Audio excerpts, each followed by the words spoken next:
नाशिकचे ग्रामदैवत असलेल्या प्राचीन श्री भद्रकाली देवी मंदिरातनं सिंहाची 25 किलोची मूर्ती जी आहे ती चोरीला गेलेली होती आणि आता ही मूर्ती देखील सापडलेली आहे। या मूर्ती चोराला शोधण्यात पोलिसांना यश आलेलं आहे। आपण सध्या भद्रकाली देवीच्या मंदिरात आहोत। याच ठिकाणावरून ही मूर्ती जी आहे ती चोरीला गेलेली होती आणि चोरीला गेल्यानंतर या ठिकाणी मंदिरातील जे संबंधित पुजारी असतील किंवा संस्थांवरील व्यक्ती असतील त्यांच्या माध्यमातून पोलिसांकडे तक्रार दाखल करण्यात आलेली होती आणि पोलिसांनी देखील तात्काळ ॲक्शन घेत या मूर्ती चोरांना शोधून काढलेलं आहे। 2 संशयितांना पोलिसांनी ताब्यात घेतलेलं आहे। या संदर्भात बोलण्यासाठी आपल्यासोबत या देवी मंदिराचे पूजक आहेत। गुरुजी, या आपल्या मंदिरातनं चांदीची आपलं पितळाची जी सिंहाची मूर्ती ती चोरीला गेलेली होती, कधी ही घटना घडली आणि आपण या संदर्भात काय तक्रार दाखल केली होती? साधारणतः 20 तारखेला रात्री 8:30 वाजेनंतरून ते 21 तारखेच्या पहाटपर्यंत च्या दरम्यान ही सिंहाची मूर्ती मंदिरातनं गहाळ झाली।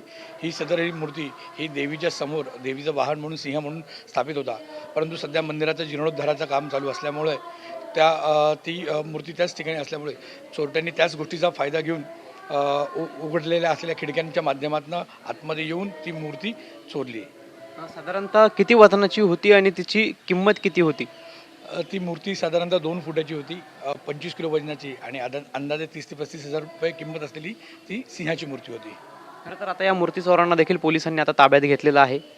मी भद्रकाली देवी मंदिर संस्थांच्या वतीने आणि समस्त नाशिककरांच्या वतीने माननीय पोलीस आयुक्त यांचे आभार मानू इच्छितो की त्यांनी या गोष्टीवरती आमच्या तक्रारीवरती तात्काळ कारवाई करून सिंहाची मूर्ती पुन्हा आम्हाला ताब्यात दिली आहे। त्याबद्दल आम्ही पोलीस आयुक्तांचे आणि पूर्ण पोलीस आयुक्तालयाचे शतशः धन्यवाद आभार मानू इच्छितो।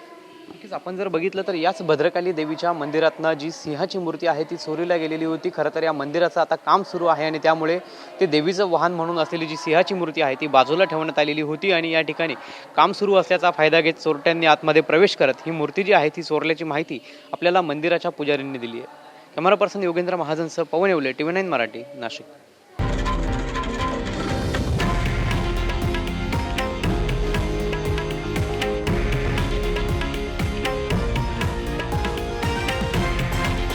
हे आहे देशातील नंबर 1 न्यूज नेटवर्क आणि आपण पाहत आहात TV9 मराठी, एकमेव।